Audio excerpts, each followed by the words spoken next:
Hello, everybody. Welcome to the Above the Rim Rundown, where we run down all things NBA. Welcome to Season 3, Episode 1. How exciting. Right beside me, I've got Hoops. How ya doing? What's going on, man? Overall, I'm doing good. Obviously, start to a new season, season 3. Um, 2 full years practically, and I will say 2 years went by pretty quick. Obviously, we had like quite an eventful 2 year time span, a lot that's gone on in between, but overall, pretty exciting. We're season 3 now, pretty good milestone. Um, and we are episode 85 overall. That's pretty That's insane. impressive in itself. Yeah. Yeah, 15 more and we reach the century mark. So that's pretty cool. But overall, I've still been doing good though. How you doing, man? Just been busy as always with school and work and all of that. Family too. My grandma's still over, so um, been spending a little bit of time with her. Not as much as I probably should, but it's kind of hard with being all busy and stuff. But yeah, I'm excited for this new season of basketball as well. This is gonna be very fun. It's crazy how we started off, uh, with you in China, and we had to figure out like a schedule that'll work for both of us, even though you were on the other side of the planet. And just to see how much we've learned since then, and how much this podcast has grown in a way. Maybe not subscriber wise, but we've been just having fun with it, and just I think this. I won't speak for you, but at least this has helped me become um, like a bigger fan of basketball more so than before. Even though I would say I was a big fan before as well. Yeah. Now I would say that's accurate. I mean, like even before doing this, I was definitely like diehard basketball fan, diehard Lakers fan, you name it.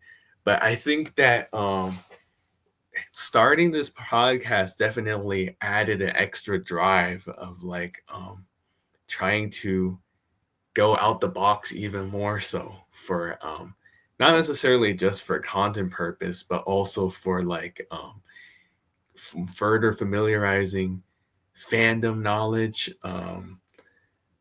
and you name it. So I would say what you said definitely not wrong.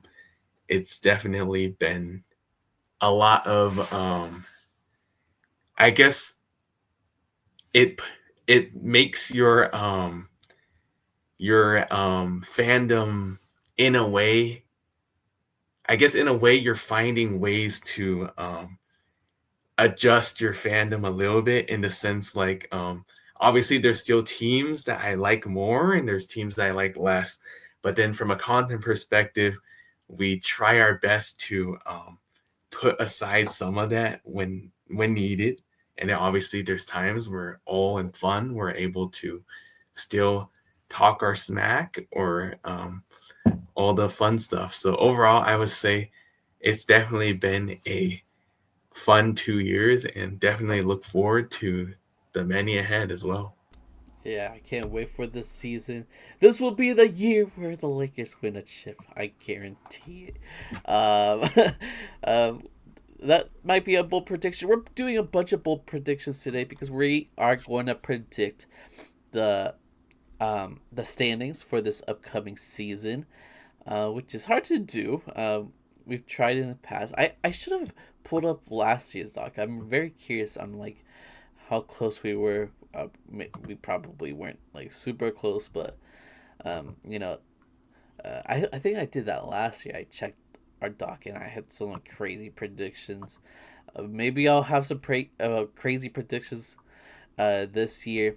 So how we're gonna do this? We're gonna start with the conference. We're gonna start with the West Coast because it's the best coast, and we're gonna uh, just present our predictions um, by chunks. So we're gonna start off with the teams that won't make the playoffs, the teams that will probably make the play in, and then the teams that will make the playoff like guarantee slots, the top six. Um, so we'll start with the West, then the East. Hoops, did you have any trouble with this at all? Was this hard to do? It was just a little harder for me than I expected, especially the West Coast. Both were a little hard, but the West Coast was very hard for me to predict. I think that the challenging part was definitely like deciding on which teams to leave out of the playoff picture and the play-in tournament, because I feel like there's a good amount of teams that would definitely be in contention to either make the playoffs or at least make the play in. But then because of such a big crowd, there's gonna be a few teams as like the odd man out. And so that's when things got a little bit tricky for sure. But yeah, I would say Western Conference definitely more so challenging than Eastern Conference. Eastern Conference, there were some seedings that were a bit tricky, but overall, I'd say West was definitely a lot more challenging. Yeah, I agree. It's like I can imagine like a good chunk of these teams being like playing teams at the end of the day. So, having to choose the ones that don't make the play in, don't make the playoffs was definitely very difficult to do. So yeah, I guess should we get started with the West Coast? Should we present our, I guess, teams that won't make the playoffs? Yeah, I think we shall go ahead and do just that. All right, let's do that. Um, yeah, there might be some controversial takes in this episode, just to let you Yeah. guys know, because it's very hard to predict what's gonna happen next year. So Yeah, it's definitely challenging. Um, so both of us have putting down. okay, okay, we have one agreement. That's basically it. Like we have similar teams, but Yeah, one for sure that is in the exact same spot, and that was probably the easiest, which is yeah, Jazz at the very bottom. They're gonna be ass this year, and they should be ass. They've had such horrible lottery luck that like they they need to do anything they can to get that number one pick. But yeah, I spoiled our 15th spot. Do you want to list off the teams you have from 15 to 11? yeah. So at number 15, I got the Jazz. Number 14, I got the Blazers. Number 13, I got the Kings. Number 12, I got the Suns. And at number 11, just barely missing the play-in tournament, I got the Spurs. And for me, I got at 15 Jazz, 14 Pelicans, 13 Suns, 12 Trailblazers, and 11 Kings. So this is very interesting. I think my biggest um, shock, I guess, in regards to your list is Spurs barely not making the playoffs. Um, why is that the case for you? Why do you think they won't make the playoffs or play in? I should say. Yeah, first off, this was challenging because like I think they can certainly make the play-in for sure. Ultimately, it was really between them and one other team to be determined soon. And I felt like that other team, um, I feel like it's just mostly due to like the other team potentially having the playoff experience in the past was what really led to me putting them ahead of the Spurs. And I think that like a lot of things obviously play factor to what happens here. Like obviously injury luck, team chemistry, um, the growth of youth, you name it. Um, but yeah, Spurs were definitely a very tough cut for me here. But ultimately, there was just one team that I felt like was a little bit more experienced that I had just barely making the play in right over them. Okay, for sure. Like there are teams that I have here that I believe will make the play in, but I wouldn't be surprised if they do make the play in. Like the Kings. The Kings are always a very solid team.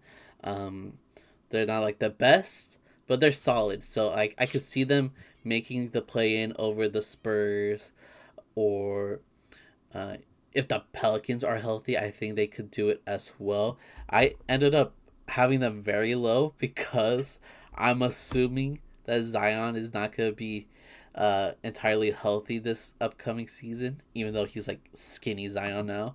Um, it's hard. It's hard to bet on Zion, and with their roster, I think it's debatably worse. I don't. There's no more Brandon Ingram, but they had Trey Murphy the third. They still have Herb Jones, Dejounte Murray, Jordan Poole. So that's a team. That's a team. But will it all fit? That's the real question. Who's their center again? The rookie from last year, I believe. I don't know. I'm not a big believer in the Pelicans. That's why I have them so low. I'm just like assuming that, um, you know, injuries is gonna play a pivotal role, for this team. And then the Suns is another team where like I could see them making the play in, but their roster, I feel like it's a little worse now that there's no Kevin Durant. The fit is weird having Jalen Green and Devin Booker right beside each other. Like Devin Booker needs a real point guard, and that's not what Jalen Green does. He's not a point guard. Devin Booker has to once again be a point guard for the team, even though he should be the shooting guard. So yeah, like I'm just not a big believer in them. I do kind of believe in the Trailblazers. Like they had a surprisingly like decent run last year, won a good amount of games. So that's why I kind of have them higher than you. You have them at 14. Are you shocked by that at all? Um, the fact that you have them kind of highish a little bit. Now I could see potentially why you would have faith in them to make a jump. Um, Me personally, I'm just not necessarily expecting much from them because obviously one, they're still a really young team, and two, Dame is more than likely out for an entire season. If Dame was playing, I think that I would definitely have them either in or on the cusp of the play-in tournament, arguably. But because he's going to be out more than likely for the entire season, I just don't see this team going far this year. Maybe next year when they get Dame back in the fold and healthy, then I would say otherwise. I think that his presence definitely will be very helpful still. I mean, obviously mentoring the young guys, bringing back the culture to Portland, all that. They could definitely potentially have a jump, but I think ultimately the reason why I had the Blazers this low is because like the stacked Western Conference, and really because like I feel like some of these other teams just either haven't proven more in the past, or not necessarily as flooded with youth and an experience like that. Like for example, Spurs, they're a team that has a lot of young players and they don't necessarily have playoff experience with this core, but you just expect them to naturally have a jump because obviously Wemby, a freak of nature, entering year three, gonna keep on getting better. And like the foundation they have and the core having like a good amount of years together now, I think that um it's kind of like not necessarily quite like the OKC situation there, but like it just gives you the similar vibes of like young team has a few years together. You don't know if they're gonna go like in the playoffs, but you expect them to at least be competitive and potentially competing for the playoffs. That's why I would say the main thing that I differentiate the Spurs between the Blazers, for example, when we're talking like young teams with no experience. But yeah, ultimately, I say Blazers is more so just due to the fact that I feel like they're one more year away from potentially competing for playoffs. All right, all right. So, for sure, we agree that the Suns and Kings are not gonna make it. Is there like a specific reason why you don't think they're gonna make the play in?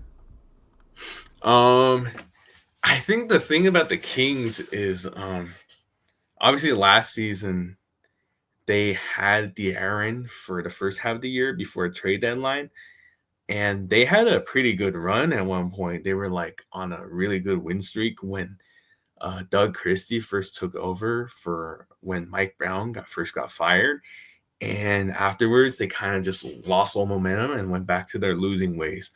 Um, and obviously after they lost De'Aaron, it was kind of a little bit more of the same. I think that now that this core is like, I just don't really have a lot of faith in them, honestly, due to the fact, like, one, obviously, poverty franchise. Um, Two, they don't have De'Aaron anymore, so they have Zach Levine, they have DeMar DeRozan, they have Sabonis, not bad players. But ultimately, I just really don't have faith in this team, honestly. Like, they'll be competitive in games, and they've made the play in the last 2 years. I just think that the Western Conference just simply is going to be too much for them to get in this year. Um, so yeah, I would say mostly that. I feel like now that their point guard position is not as strong, and then the Western competition is really strong in itself, that would be one of the factors I have the Kings out of it. And then as for the Suns, I think the thing about the Suns is they could potentially be like a play-in contender. Ultimately, I just don't know about it. Obviously traded KD, so losing a player like that is never easy to fill the void. Some might want to argue maybe could they be better after getting rid of him? I mean, it's possible, but I just don't know, honestly. Like they we're comparing that to a team that already didn't even make the play in last year. Like that wouldn't be saying much even if they were like better than last year's team, because even if they were, they wouldn't like win anything in the playoffs. Um, but I think once again, due to the uncertainty of the current team, like we just don't know how good the fit is going to be with the players that they acquired in the KD trade. I think that would be one of the factors why I have them out of the play-in tournament. Um, Along with the fact, once again, that Western Conference is just so stacked. So I would say those would be the main reasons why I have the Suns and Kings missing the play-in tournament. All right, all right, fair enough. Like I definitely agree. Yeah, I didn't put them in the play in, for sure. Yeah, it just seems like our biggest difference is that you have Spurs missing out on the play in, while I have the Pelicans missing out on the play in. I have them a lot lower. So, um, yeah, I'm curious on where you ended up placing them. Should we reveal our play in placements? I would say, yeah, we can go ahead and do that. All right, let's do that then. Oops. Okay.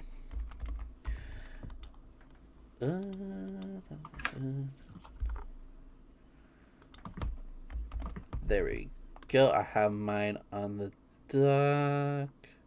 Same. Oh, okay. Yeah. Okay, so the inner Clippers hater in you is coming out. Uh, Yeah. all right, you want to read off your list? Yeah. So at number 10, I got the Pelicans. 9, I got the Clippers. 8, Mavs. And 7, Grizzlies. And for me, I have at number 10 Spurs, 9 Mavs, 8 Grizzlies, 7 Warriors. So, this is interesting. So, okay, the Pelicans was the one where you were debating with the Spurs. Yeah. So do you like believe in Skinny Zion? Is that what you're saying? Like, you think he'll be healthy enough to help this team make the play in, or do you think their roster in general is good enough to carry even if Zion's not healthy? I think I'm banking on him to be relatively healthy here. And if so, I think they could definitely be a play-in tournament team. Obviously, 2 years ago, they had a not 100% healthy Zion, but they had a relatively good enough Zion that played in enough games. And then they made the AC to be before eventually, obviously, getting swept by OKC. And then obviously last season, just too many injuries to overcome, so just missed entirely. So I would say me here is kind of like a betting on like a if it was an in between the state of form of last season and the previous season Pelicans, Zion to at least be available for like a good chunk of the games. I think that the Pelicans can be like on the cusp in at least be in the running for playing tournament. So yeah, I would say that would be the main reason why I have the Pelicans at 10. All right, very very interesting. Um, yeah, I have the Spurs over the Pelicans for sure. Not only because I believe in Wemby, but the fact that he's gonna be playing with De'Aaron Fox. I think that's gonna help out a lot. You know, he's gonna have a real point guard there to help him out. So I'm not expecting them to make the playoffs, but I think they're ready for the play in. So yeah, there's that, and then you got the Clippers at 9. Um, very curious on your thought process on that one. Yeah, so this is definitely more so wishful than more than likely not going to happen.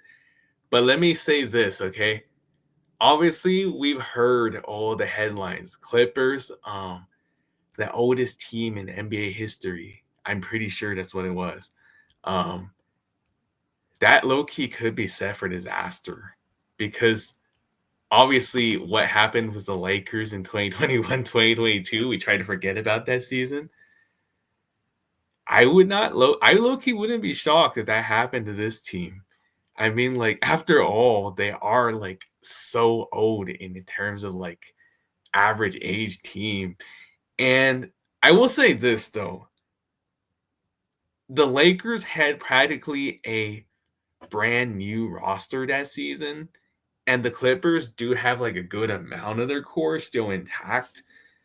At the same time, they do still have like a good amount of new guys also that you would think they're gonna fit in well, but we just don't know it yet. And it's definitely really hard to say.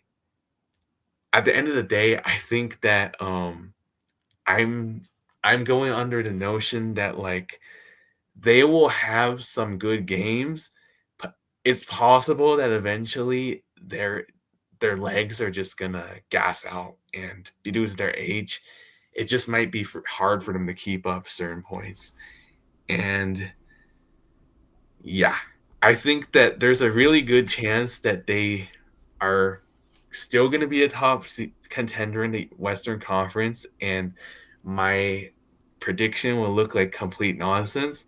But if somehow, some way, they did end up missing the playoffs due to age or even like injuries, for example, I honestly wouldn't be shocked. So that would be one of the reasons why I took a super bold take, putting the Clippers right out the cusp, but still in the play-in tournament. All right, I feel like that's pretty fair to be honest. They are going into the season as like the oldest team ever. Um, you know that old team has a lot of depth. With like Nicholas Batum and John Collins and Brooke Lopez. I'm forgetting. Derrick Jones Jr. is still on the team, I believe. Chris Dunn. I think so. Um, you know, I didn't even mention James Harden, Zubats, Kawhi. Like it's a stacked old team. Chris Paul. It. They're a bunch of geezers, but they're geezers that like kind of know what they're doing, and if they don't know what they're doing, Ty Lue knows what they're doing. I believe in Ty Lue a lot. Ty Lue is one of the best coaches in the league. He could get the most out of any player, and he's found success with like the weirdest like lineups with like Lou Williams as their best player, with Reggie Jackson as their best player sometimes. Like we saw Reggie Jackson cook our Lakers live once when we went to see the Lakers versus Clippers. That was not Yeah, fun. Not that was fun at all. embarrassing. That was embarrassing. Ty Lue can bring the best out of the most random players. So I'm not actually. I am expecting them to make the playoffs. I didn't have them in this tier, but I'm not expecting them to have home court advantage. Is what I should say. Like, I don't think they're gonna make the finals, and there is still a lot of question marks on like the Kawhi situation. Like, is he? Will like the investigation be fast, and then they have to avoid his contract, and he'll become a free agent randomly in the season? Is that gonna happen? Will he That would be join? funny. Will he join a new team? Will he just retire? Like, I can see him just like not wanting to play anymore. Honestly, like I wouldn't be shocked if he just retired in that situation. Yeah, I look. He probably would. Honestly, just Yeah. head low, avoid the headlines, and enjoy the money. Um, but yeah, I guess you brought up some great points though on why you have the Clippers in the playing situation. I believe in them a bit more. That's why I have them making the playoffs. Um, we both have Grizzlies and Mavericks in this situation. Um, do you want to go over why you have them in this tier? Yeah, so reason Mavs are a play-in team, I think, is because of obviously the fact that they're going to be without Kyrie for a good amount of the season. Don't know when exactly he'll be back, but the expectation is he will be back probably like somewhere in the second half of the season. And I do expect them to still be a competitive team, even with him sidelined. Obviously, AD, as long as he can stay healthy, they will he will be really good and he'll be able to carry them to a good amount of a good record. And then now that they have Cooper Flag along his side, we'll see how well that tandem can fit in. I believe they'll be able to be fun to watch for sure. Um, but yeah, I definitely do expect the Mavs to still make the playoffs. They just won't be as high of a seed that they would like due to the fact that Kyrie is not going to be playing for a good chunk of the season. Um, the Grizzlies, uh, so I think the one thing about the Grizzlies is the team is just super dependent on Jaws' health, obviously. Said it in the previous episode. The difference between his presence and not be on the floor is a huge night and day difference on the impact of the Grizzlies' wins and losses.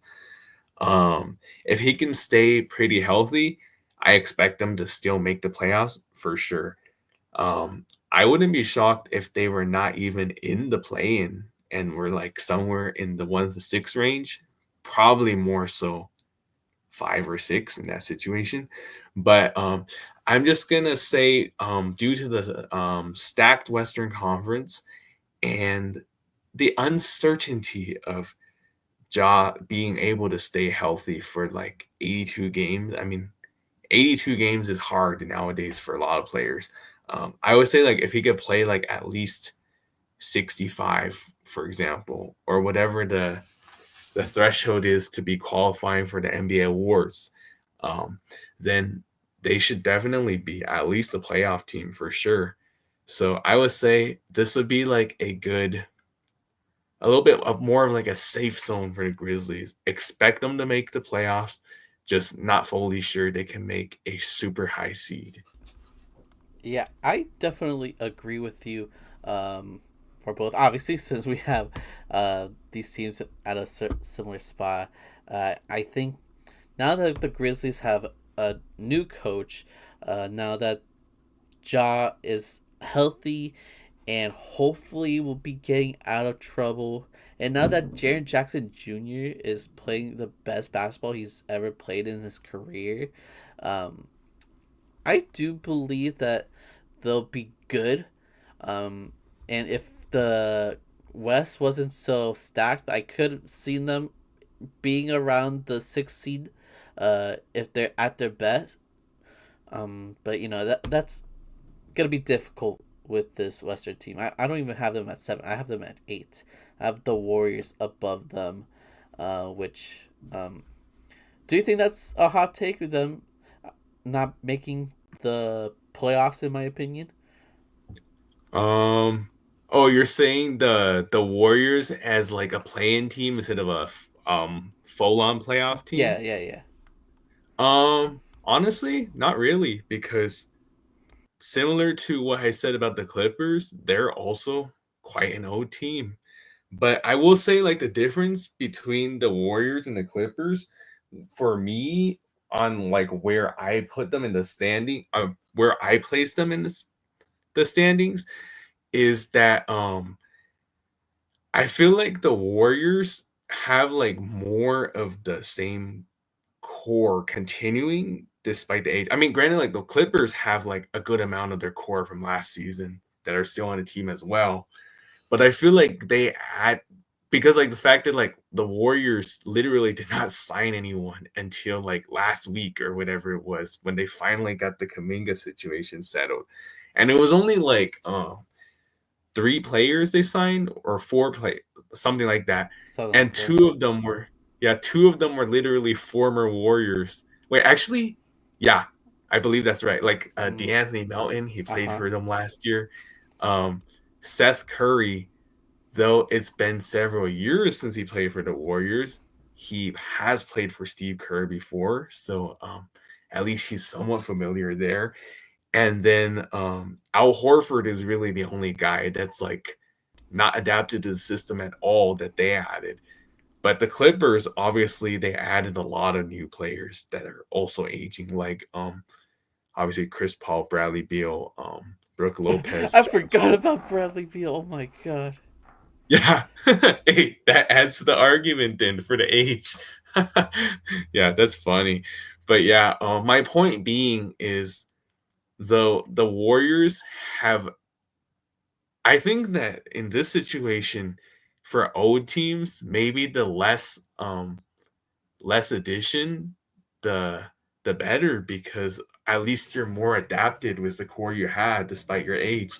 But the Clippers, like obviously a lot of those guys, they have to like learn um, to mesh together. So I feel like there's a little bit more uncertainty on that end.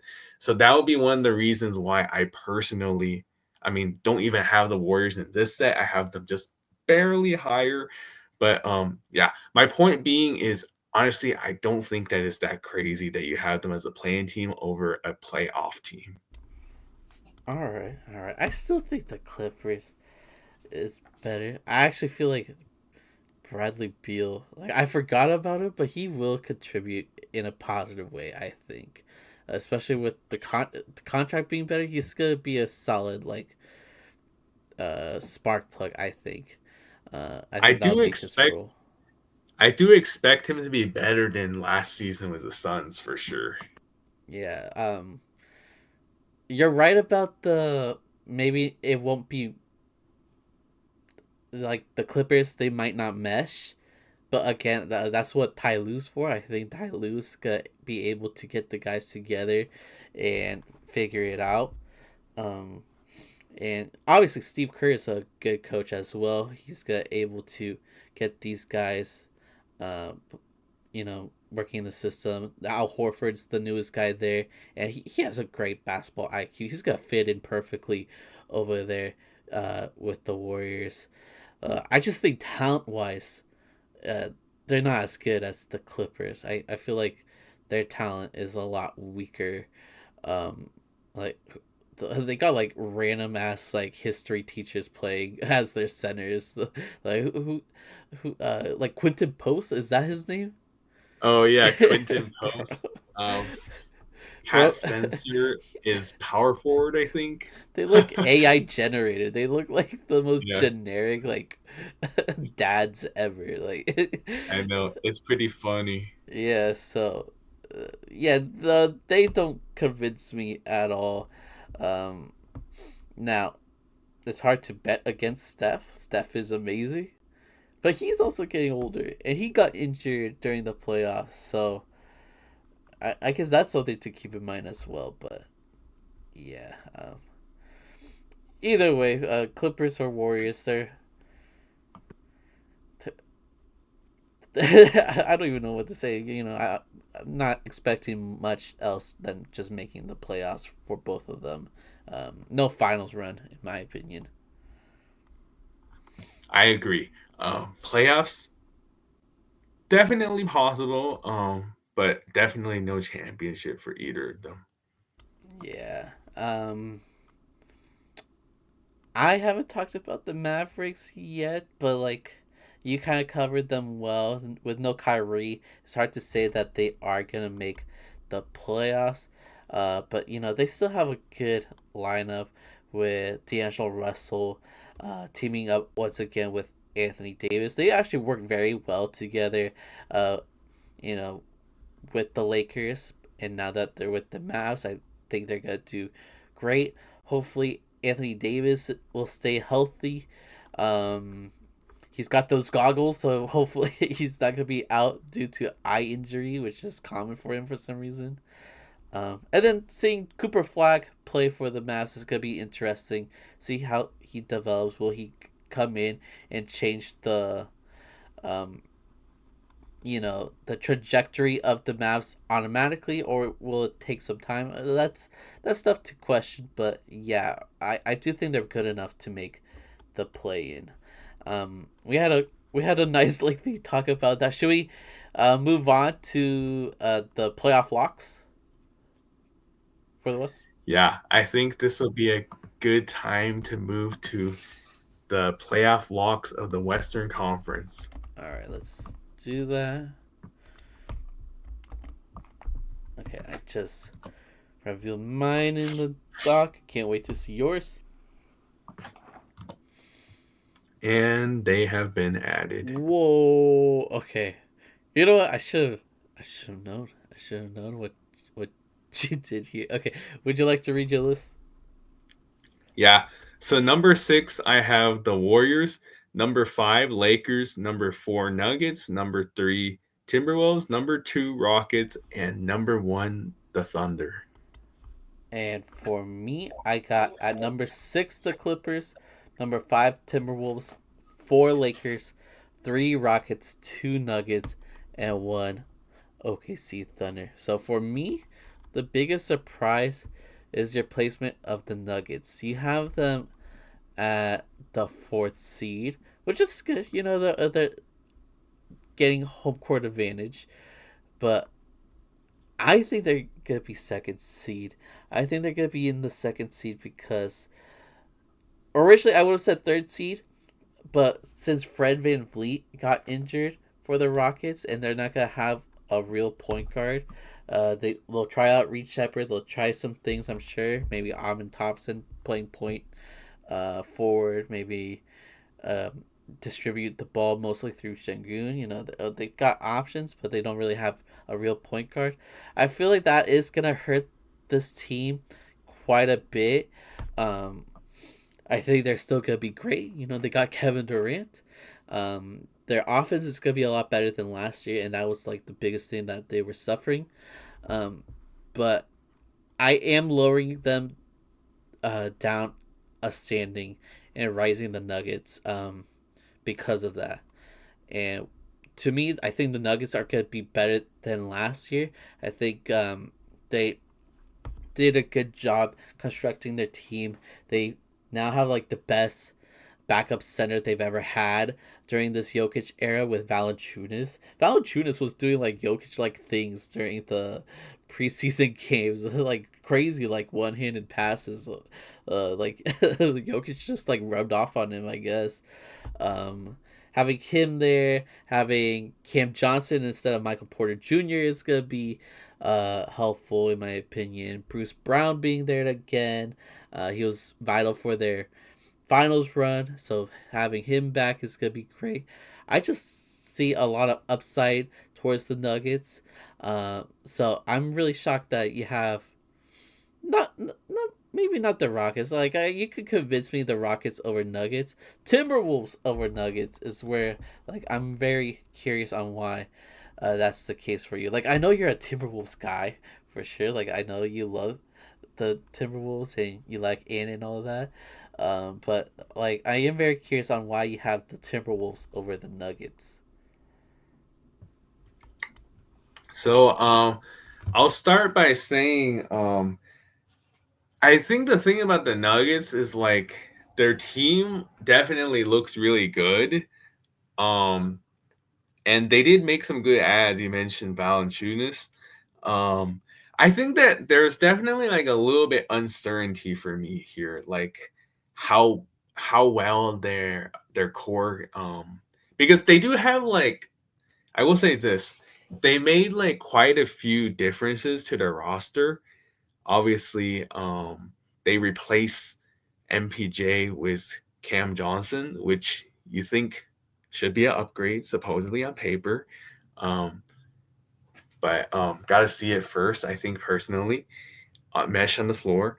And then Valanciunas, I will admit I haven't really been paying too close to like all the preseason stuff. But what you mentioned about what Valanciunas was doing in the preseason games definitely does sound pretty impressive for sure. So that's pretty cool there. And obviously, they got Bruce Brown back, key contributor to their championship run. So honestly, I could definitely see the Nuggets getting better than last season for sure because they did have like a little bit of a down year last year. Still really good, but just not the Nuggets that we really know of. And yeah, I could definitely see where you're coming from. Ultimately, I think I put the Timberwolves higher more so due to the fact that I think because last year obviously they were not necessarily crazy in the regular season, but then they peak at the right time in the playoffs. I'm kind of under the notion that like they will have a better regular season than they did last year. Whether or not they make it back to the conference finals this time is a little bit more tricky because obviously it's hard to do it 3 years in a row. And you would think that OKC is practically a lock to get to at least the conference finals again. Then that comes the other competition of teams that are also trying to get there. So obviously the Timberwolves did the improbable last year. They got there as the 7 seed. So that was crazy. But yeah, I would say like I I think that last year was more of like the not great regular season than great playoff run. This might potentially be the one where they have a better regular season, but the playoffs they might be out a little bit earlier is what I'm thinking. And there's definitely a lot of question marks there. Obviously, they lost some key pieces in the offseason, so that will be challenging to see like how they can replace those guys. But I do expect them to still do their thing and for sure be a contender. And what you said about the Rockets, I honestly almost forgot about Fred VanVleet injury, but that is definitely a huge loss for sure. That being said, I could definitely see the Rockets potentially being a still really high home court advantage team, maybe a little lower than 2 seed, possibly. Ultimately, though, think that there will definitely still be really damn good. The point guard situation is going to be tricky. I think they'll somehow, some way make it work to the point where they will be. Um, I guess the 2 seed is debatable, but they will definitely be very good and hard to beat for sure, regardless. And so that's partially the reason why I put the Rockets at number 2. Um, I kind of went from 4-3-2, and I didn't even talk about the Lakers at 5. So I guess I might as well do that before I talk about OKC. Um, so the Lakers, I think that they could potentially maybe be better than some of those teams that I listed just now. But ultimately, I feel like there's just still a good amount of question marks for this team. And one of the things is obviously the center position, right? I mean, like we were able to add DeAndre Ayton, but the question is like how good will he fit in? And and then the question also comes like the depth behind him. Obviously, re-signed Jackson Hayes. He showed his flashes of being good last year, but then in the playoffs he was unplayable. So we gotta pretty much hope and pray that DeAndre Ayton goes back to Phoenix form DeAndre Ayton when he was at his peak and can be a good I guess serviceable center come playoff time as well. Because if not, if we have another no center situation in the playoffs, that's just asking for trouble. So I think that due to like the uncertainties there and all like all that coming from, I that would be one of the reasons why I have the Lakers at 5, making the playoffs without having to go through the play-in, but unfortunately here without the home court advantage. And so then that brings me to the last team that I haven't mentioned, the defending champion Oklahoma City Thunder. And this one really doesn't have much that needs to be said. Obviously, they are the champs for a reason. Clear cut favorites to win again this year, potentially could win back to back. And their team from top to bottom is just like practically perfect, perfectly constructed, perfect core. Head coach is really great. And I see it very hard for a team to dethrone them this year. And that would be the key reasons why I have OKC once again as the 1 seed in the Western Conference. All right, all right. Okay, I could talk about my rankings a little bit. Um, quickly glossing over OKC. Like maybe it's a lazy pick, but like it's hard to bet against a team that not only won the championship last year, but was definitely the best regular season team in the league last year as well. So yeah, having OKC at number one was like the obvious choice. I talked about why the Nuggets should be 2, why the Rockets 3. 4, I've got the Lakers. I think uh, now that Luca's on the team, we have he has going through the training camp. He has a center on the team now with DeAndre Ayton. Maybe not the best center, but I do believe he will come through and do the little things. I'm not expecting him to average 18 points per game. I I'm hoping DeAndre Ayton rebounds like a shitload and get some blocks. I think that's what the Lakers desperately need, and they desperately need him to take advantage of Luca's passing ability and get easy buckets.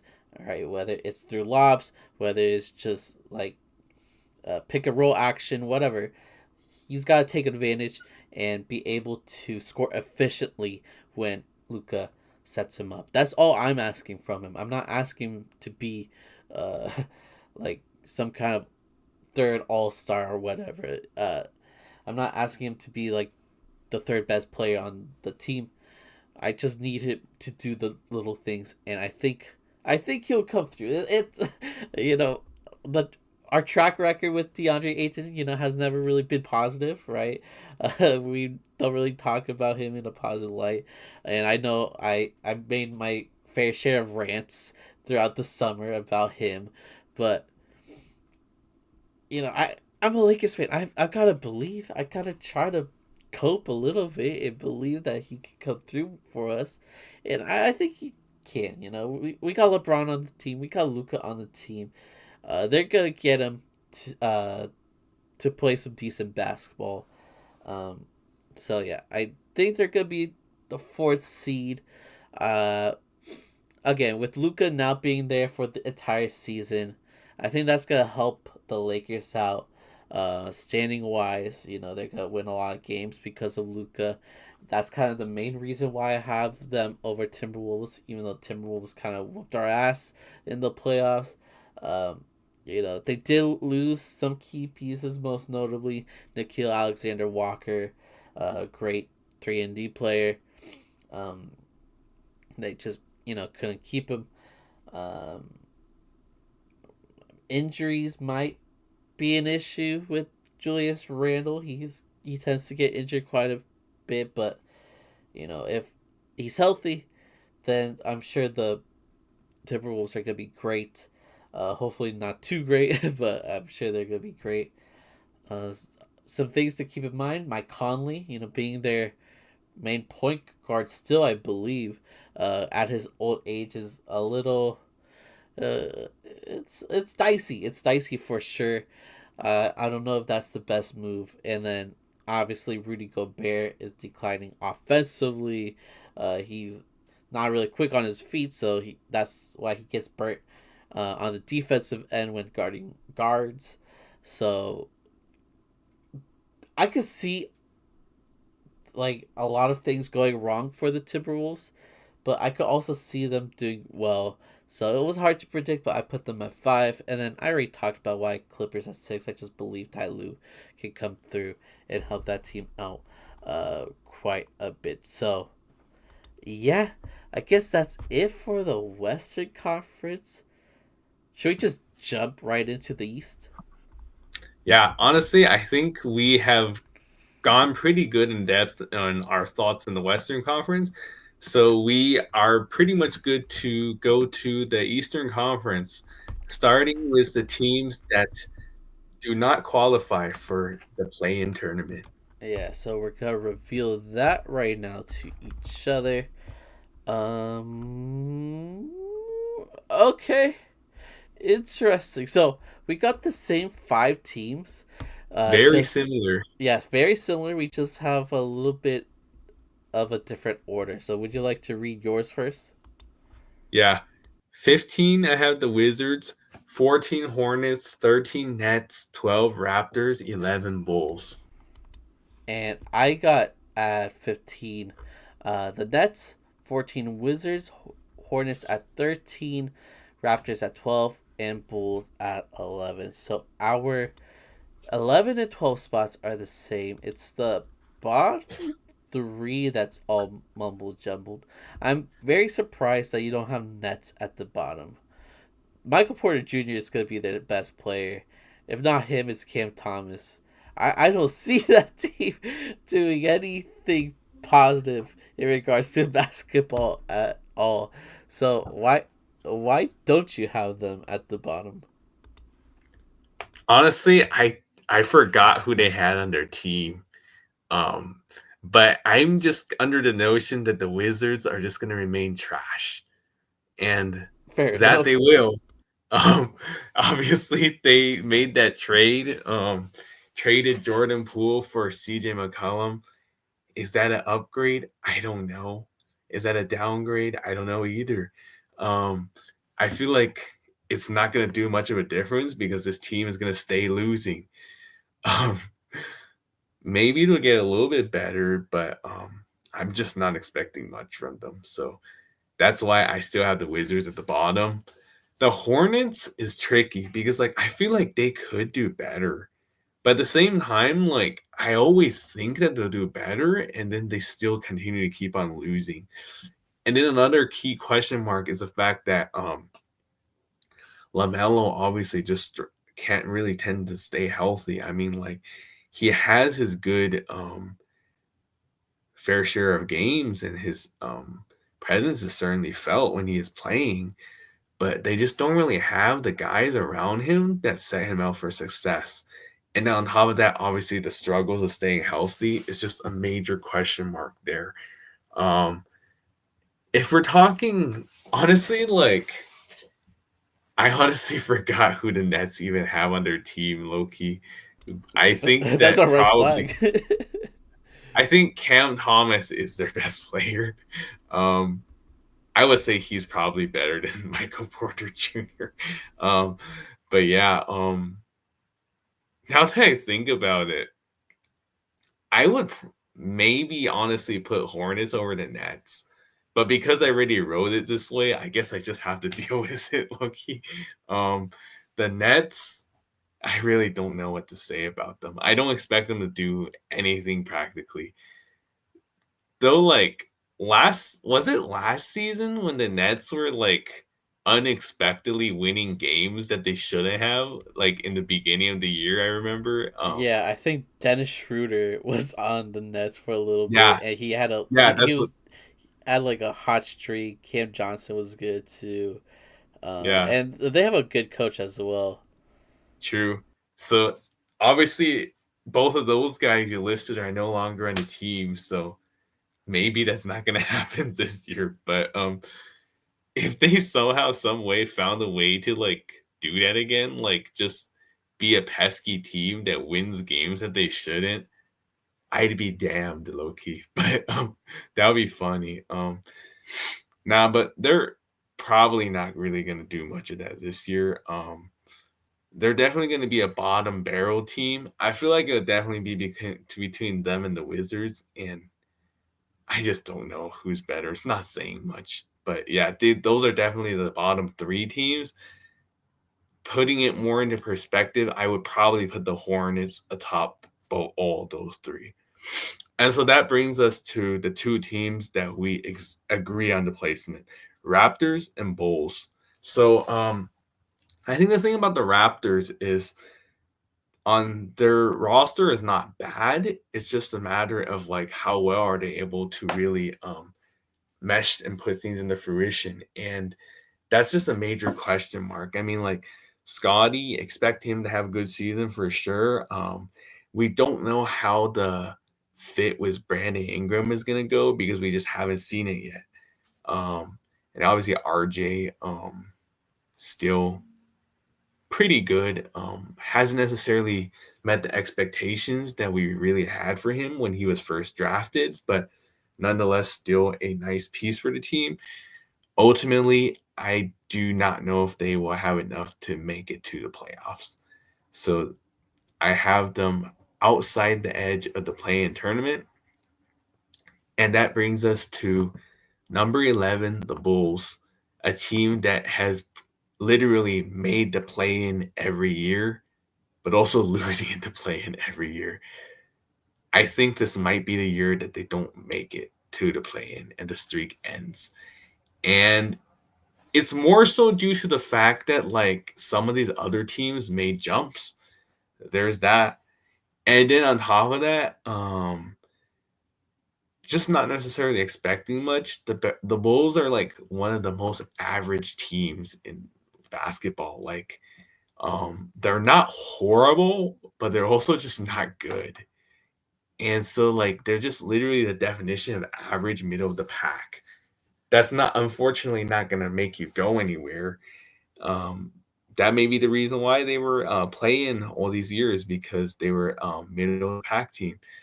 But I feel like they're just barely gonna fall short this year. Um, but yeah, there you have it. That would be the teams that I listed missing the play-in tournament Okay, in the Eastern Conference.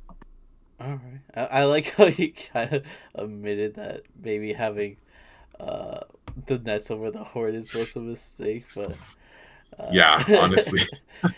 I but forgot who they had on the team, Loki. uh, which which team? The Nets? The Nets, yeah. Yeah. I Okay. low key like forgot who was on the roster. Dude, they have Well, five first round rookies on their team. Like this is not gonna be a good season. honest honestly, like I'm struggling to even name one of them right now. That's how little I I can't tell you. Like yeah. this crop of uh players is ass. I don't know what else to say. Imagine they end up being on the caliber of that 09-10 New Jersey Nets team. Do you remember the team that went 12-70? Um it was a second, I think Brooke Lopez was like a sophomore that year. Mm, So like young Brooke Lopez on the team, but who knows? Maybe they'll top that. Maybe they won't be as bad. We'll see. But nonetheless, not expecting much from that team. yeah, I definitely am not expecting much from the Nets. I have the Nets at number 15. Just like if one of your best players is Michael Porter Jr., you fucked up. You fucked up big time. So the Nets have to be at the bottom. Like we got randoms play for the Nets. They probably picked up a few guys from the YMCA. Um, yeah, I'm not expecting anything good coming out of the Nets. Wizards, I have at 14. They've got guys, Alex Sarr. They got guys. They got CJ McCollum. Chris Middleton, surprisingly, is still there. Um, Very curious on like the direction they're trying to go with. They'll probably try to trade CJ McCollum, maybe even Chris Middleton, to see if they could get something out of those two. Maybe like picks wise, but I doubt it, especially for Chris. Yeah, I'm just very confused on what they're trying to do. I've been confused since the trade deadline, like with all the moves they made. So, yeah, they're definitely going to be 14, 15. No, 13. Hornets, they're going to be asked too. Like, these three teams are probably going to be the worst teams in the NBA. LaMelo's the only good player on the Hornets, and he even has like his issues. Like it does not play like winning basketball. He's kind of just a chucker, a fun chucker. Like I love watching him play, but he looks like he doesn't care about winning basketball. Just cares about having the flashiest moves, I guess. So yeah, I don't expect the Hornets to do well. The Bulls and Raptors, like you could convince me that they could make the play in. I think, like they're both like mid enough to make the play in, but they might have to be more than just mid in order to make it this year. Um, the Raptors have an interesting lineup with Scotty Barnes, Quickly, R.J. Barrett, Podol, Brandon Ingram, who hasn't played for the Raptors, but he was traded there last year. Will he be healthy, and will Brandon Ingram and Scotty Barnes play well together? That's something I'm wondering. There's just a lot of question marks in regards to the Raptors, so it's hard to tell. That's why I have them this low. And the Bulls, as you mentioned, they're always like mid, so um, I think they're gonna continue being mid. They didn't really change much this year with their roster. At least I don't think so. It's gonna be Kobe White, Josh Giddey, and Vucci. Uh, you know, running it back and being a mid team. So because they're gonna be mid, I think they're gonna barely make the playoffs or play in. So those are my thoughts. Any more thoughts, or would you like to move on? Honestly, not too much. I feel like a lot of these are relatively explanatory that because we have the same crops of teams here, we're just in full agreement that these teams are either horrible or just not quite enough to potentially get over the hump to make the play in. So I would say we can move now to the play in caliber teams. All right, let's do that. I feel like this part was definitely very hard for me to rank. I feel like the four teams I have Yeah. do belong here. It's just the order of these four that I wasn't sure. Yeah. I could definitely see where you are coming from, and I have pasted. What? What? Okay. Read off your list. Yeah. So number 10, I have the Heat, 9 Pacers, 8 Sixers, 7 Hawks. And I got at number 10 the Heat, at 9 Celtics, 8 Pacers, 7 Sixers. For me, like, I'm very surprised that you have Hawks in the play-in situation. Why is that the case? Okay, so this one was definitely tricky for sure. So there's a lot of question marks with a lot of teams in the Eastern Conference this year for more reasons than one. Um, I honestly might as well just mention the teams on my list and then gradually get to the Hawks. So starting at number 10, the Heat. They were originally the 10 seed last year before they miraculously won both of their two play-in tournament games and then got into the A seed to eventually get swept badly by the Cavs. I don't see that magic this year. I think that if they are the 10 seed, they're just going to lose their first playing game this year and they are out. Um, but at the end of the day, I do think they're better than teams like the Bulls and the Raptors. So that's just why I have them at least in the play-in tournament. So the next team, Pacers. Um, Tricky situation as the Pacers for sure. Obviously, they're going to be with Tyrese for looks like all the season, unfortunately. But they shown their abilities of still being very competitive, even without him on the floor. And that being said, that will definitely be enough for them to stay in the play-in tournament. I don't know if they'll be able to make the playoffs without him. That's very tricky. Nonetheless, I do expect them to compete. So that's why I have them in the play-in tournament.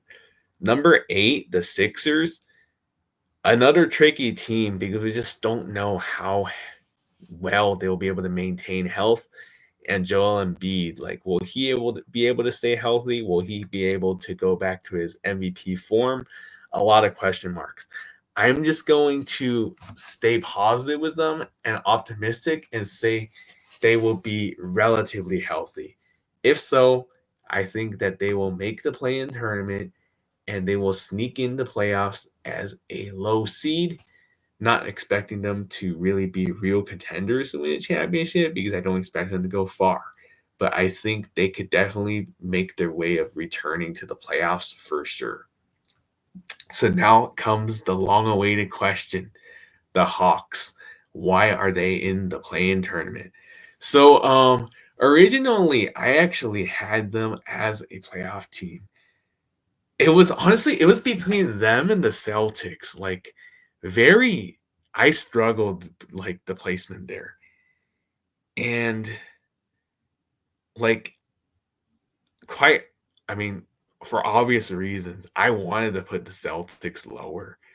But something about them, it just seems like because like their roster is like so deep and like so well built and Joe Mazzulla, like Celtics fans themselves had their fair share of criticisms of him early on, but these last two seasons been looking like a lot better, controlling the team. I I hope that they lose as many games as possible before possible Tatum return if he does return this year. But I do think that unfortunately they will be able to maintain and like win a respectable number of games even without him due to the roster they have and the coaching. So I just had them barely making it the cut over the Hawks. So that was one of the reasons why I had the Hawks in the play in instead of the full on playoffs. Um, but don't get me wrong. I think the Hawks are definitely going to be much better this year than they were last year. And I do expect them to get in the playoffs. The seeding, I was a little bit um, having a little bit trouble with, but I do expect the Hawks to return in the playoffs, and I do expect them to be for sure a good competitor this year. Yeah, I'm like still confused. Like, I can't imagine anybody thinking like the Bucks are gonna be better than the Hawks. I think the Hawks are a more well-rounded team in comparison with like a team like the Bucks or a team like the Pace. Well, you have Pacers. Um, you have Pacers under Hawks, so I shouldn't say Pacers, but like Celtics. Like Celtics have a lot of question marks, right? And don't have their best player. They don't have two other starters anymore. Drew Holiday's out. Porzingis is with the Hawks now. So yeah, I'm like flabbergasted. I don't know. Like I just don't get it because I feel like the Hawks did a great job with surrounding Trey Young with great defenders in like every position. Um, so you having them in the play in that definitely got me confused. Well, I will say this. I feel like the Hawks are one of those teams that tend to kind of play down a little bit. Like there were years where I expected them to be better and more higher seed like playoff team, and they would either barely make the play in or not even make it. Now, I'm not necessarily saying that I expect them to full on repeat that this year, but I guess what I mean to say is like they're a team that like based on history have underperformed. So that might have had a little bit of factor here. I think that this team is definitely better. But I think that also like a lot of that we have to see how well they mesh on the floor as well before I can really do the full on talking. So at this point in time, I would say that would be one of the other reasons why I have them where I put. Okay, all right. I guess I could go over why I have these teams in this order, starting with the Heat. As you mentioned last year, uh, they they were the 10th seed, won 2 games, became the 8th seed. Um, they have Norman Powell, but I don't think he's like a game changing player. I don't really expect a lot from the Heat this upcoming season.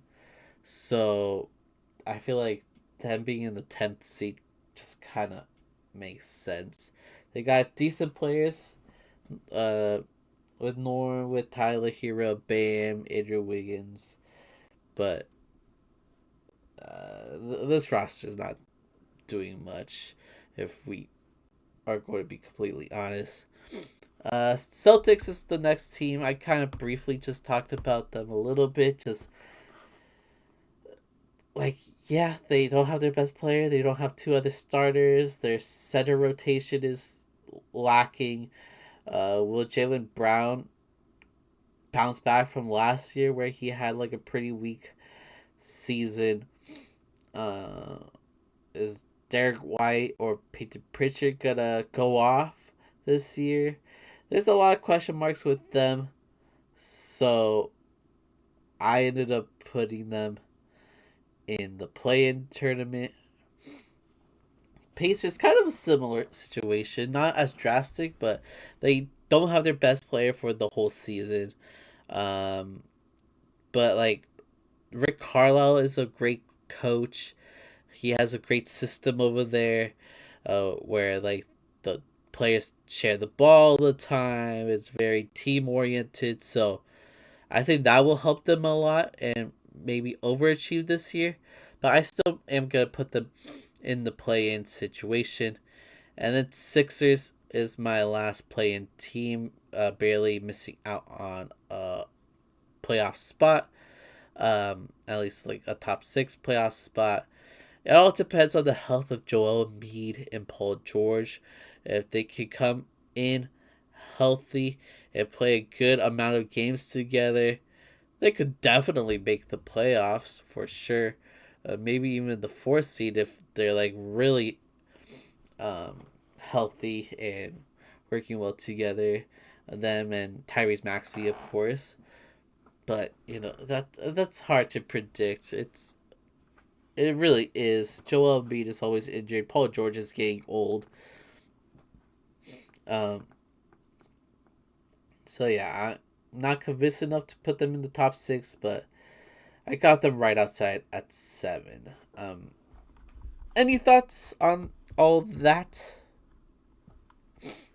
Um, Honestly, nothing really too crazy to make me like really be shocked like that. Um, I think that the key thing is like so many teams in this set are like very big question marks. Like aside from the Heat is like you expect them to be competing and barely making it in the top 10, but nothing more than that. Celtics, huge question mark due to Tatum being out for majority, if not all of the year. Similar situation for the Pacers with Tyrese out for an entire season, but I think that you said it great. The identity and the system that Rick Carlisle has put in, the team is very good at sharing the ball and making sure everyone gets touches that they don't necessarily. I feel like they might not be impacted as badly. And then the Sixers, obviously, also very unpredictable due to the injury situation. So, three super unpredictable teams being in the play-in tournament placement, I would say that is definitely very fair for sure. And then the Heat is just you're there because you were invited to the party, but that's it. So yeah, makes sense. Honestly, I would say nothing too crazy there. We can I think we can move on to now the top 6 in the Eastern Conference. All right, this is our last batch. So let's reveal them to each other. Um, okay, gonna do that right now.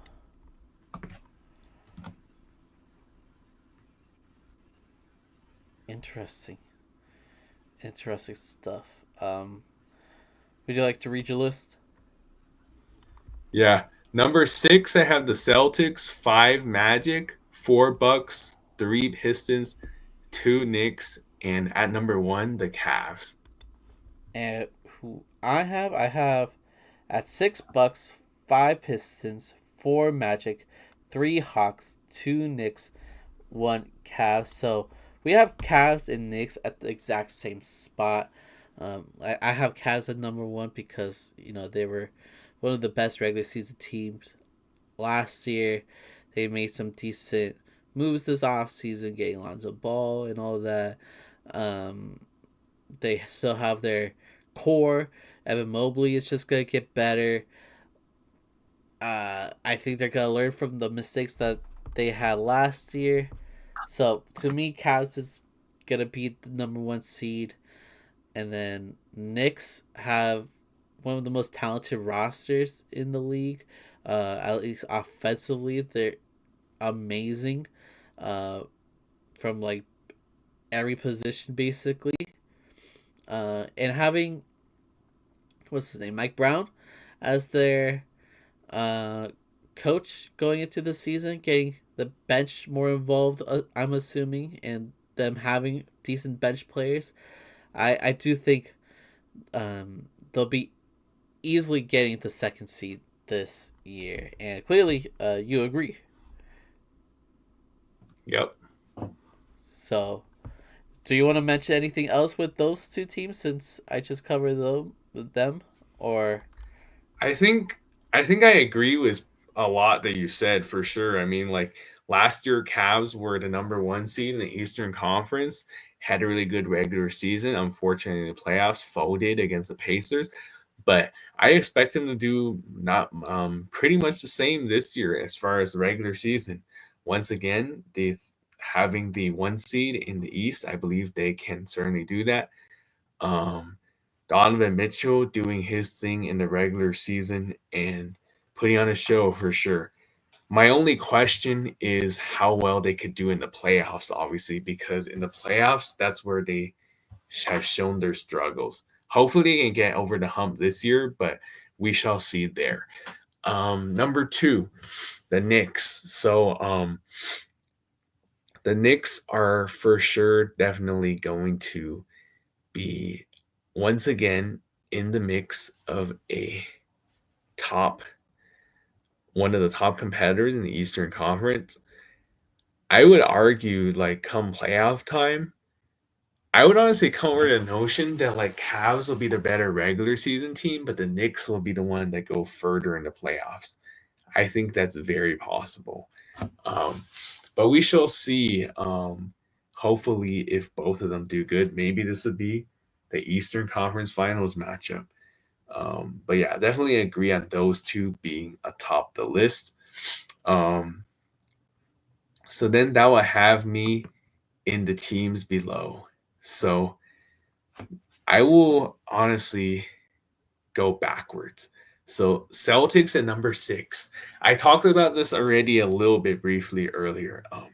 This is a team that I think that could is hard to say because their coaching is pretty good, their team is really deep, and despite having their best player out, they've shown in the past that they're still able to be very competitive and still able to win games.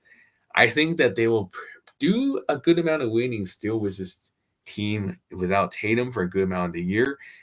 I hope that they can not win a lot, but realistically speaking, I think they're going to. So, yeah, this is why I have the Celtics as a playoff team for sure, but just a little bit lower, obviously. Um, Number 5, the Magic. So, Magic was made a pretty good jump last year. I think that it's possible they can make another jump for sure. Um, Franz made a good leap last year. Paulo was pretty good as well. Obviously, they had some of their injury issues, but then they came back and they were much better than the previous year in the playoffs. So good for them. And I could definitely see them potentially climbing up the ladder more. So Bucks at number 4. A team that is definitely a little bit that has some question marks for sure. Obviously, the decision to just flat out waive Dame did not like that move at all.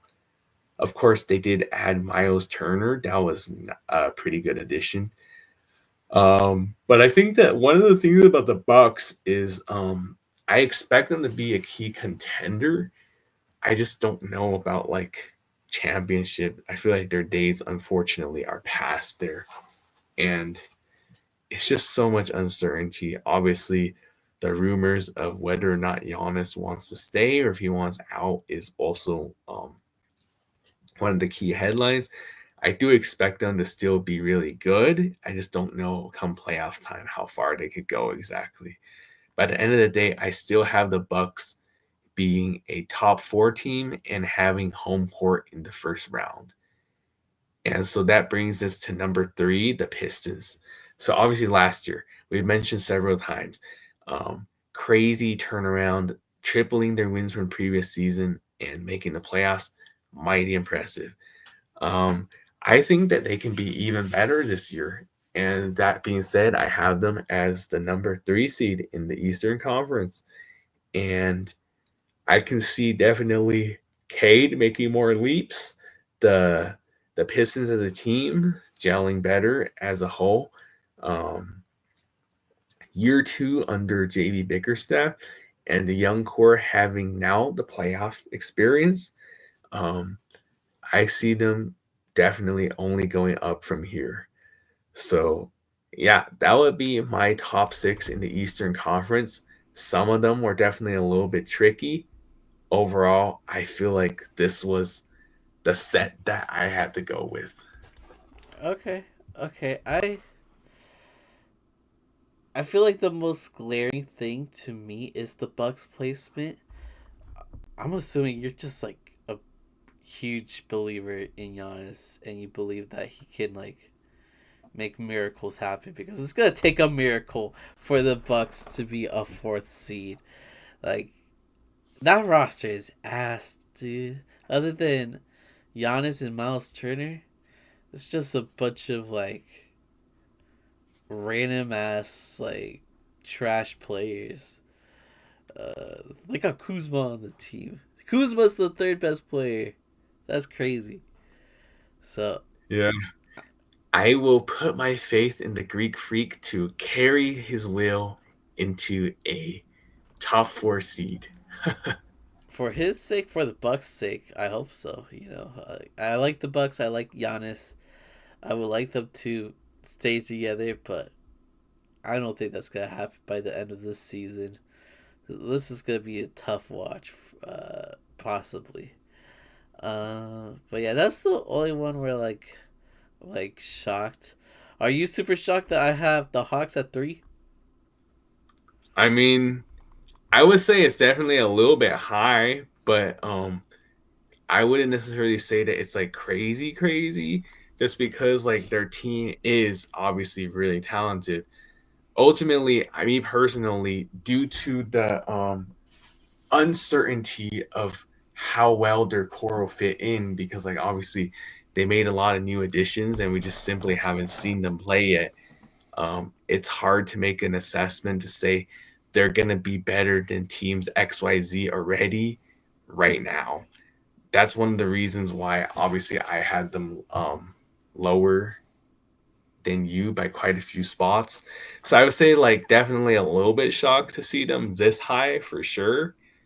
But if all goes right, chemistry wise, and stay healthy, I could see it honestly. Like I do like the core that they were able to build this offseason. Okay, okay, fair enough. I guess I'll go over my group and then we'll call it an episode. So yeah, at 6 I had Bucks. I thought this was controversial. I thought I put Bucks too high at first at 6, but you have them a bit higher than me. Uh, I love Giannis. He is like a top 3 player in the league, but this team sucks, dude. I feel so bad for him, but like, what should we expect? Like, it's gonna be ass. It's gonna be ass, and I'm gonna feel bad. But yeah, not expecting much from them. Maybe I should have put them lower, but the other teams lower have a lot of question marks themselves. The Bucks have the best player for sure out of all those teams. The Sixers, the Pacers, the Celtics, the Heat. Bucks have the best player, so I'm kind of banking on that. Pistons at number 5, they, as you said, made a huge improvement last year. I think they're going to continue playing great. I think Cade is going to continue improving and being a good leader for that team. They have some shooters with Duncan Robinson on the lineup. They needed that. They need 3-point shooting. That's good. Um, Hopefully, they have another great season and actually win a game in the playoffs on their home court. That would be dandy. That would be dandy. At 4, I have the Magic. They made some improvements by adding Desmond Bain. They sucked at 3-point shooting last year. Scoring was an issue for them last year. Desmond Bain is gonna help that team a lot with that. Uh, hopefully Paulo and Franz will be healthy the entire season and figure out how to play together as a team and not just like Paulo taking charge or Franz taking charge. Seeing how they can both lead the team is something to keep an eye out for the Magic. But yeah, I think they're gonna be great, and I think they'll get a home court advantage by making it to the fourth seed. And then I have Hawks. Um, maybe I'm over exaggerating, but I do think like the roster is perfect for Trey Young. This is the best roster he's ever had in his entire career. So if they can't win with this lineup, it has to be blown up. Trey Young has to go somewhere else. They got to trade everybody. But you know, call it wishful thinking, but I am expecting some good things from the Hawks this upcoming season. Hopefully, Porzingis, Tingus Pingus is gonna stay healthy, and Jalen Johnson as well. He gets injured a lot, so hopefully they both are on the court a lot this year, and that will help them possibly maybe making a run in the playoffs, but we'll see. I already talked about Knicks. I already talked about Cavs, so yeah, that's basically it for my grouping. Anything you want to say before we wrap things up?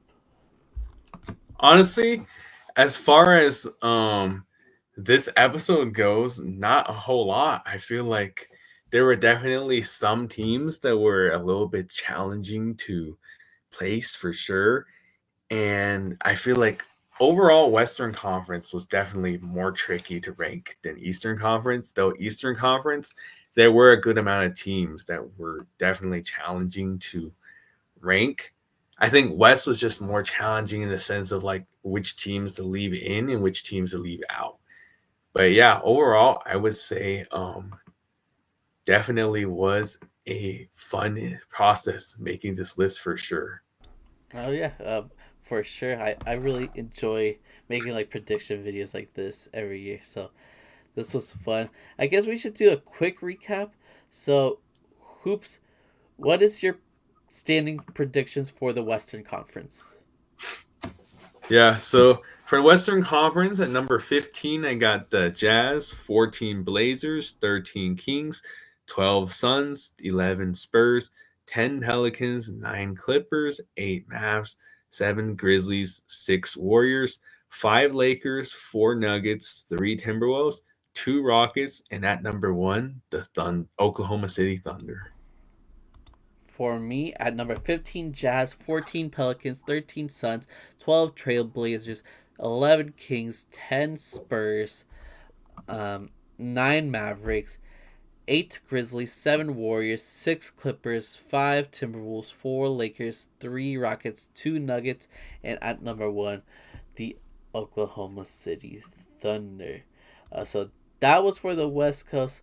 Let's go over the East Coast. So, Hoops, what is your standing predictions for the Eastern Conference? Yeah, so for the Eastern Conference at number 15, I got the Wizards, 14 Hornets, 13 Nets, 12 Raptors, um, 11 Bulls, 10 Heat, 9 Pacers, 8 Sixers, 7 Hawks, 6 Celtics, 5 Magic, 4 Bucks, 3 Pistons, 2 Knicks, and at number 1, I have the Cavs. And for me, I got at 15 Nets, 14 Wizards, 13 Hornets, 12 Raptors, 11 Bulls, 10 Heat, 9 Celtics, 8 Pacers, 7 Sixers, 6 Bucks, 5 Pistons, 4 Magic, 3 Hawks, 2 Knicks, and at number 1, the Cavs. So those are our standing predictions. I hope you all enjoyed the episode. If you did and you're on YouTube, leave a like, comment, subscribe. That would be great. If you're on audio platforms, leave us a 5-star rating and review. Check out our socials. Oops, anything you want to say before we head out?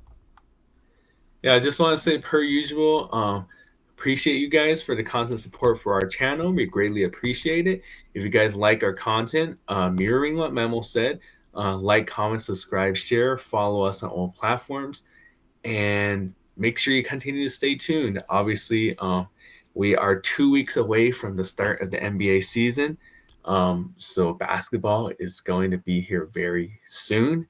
Real basketball, that is. Obviously, it's the preseason right now, but not very interesting because these games just simply do not count. But nonetheless, basketball is back.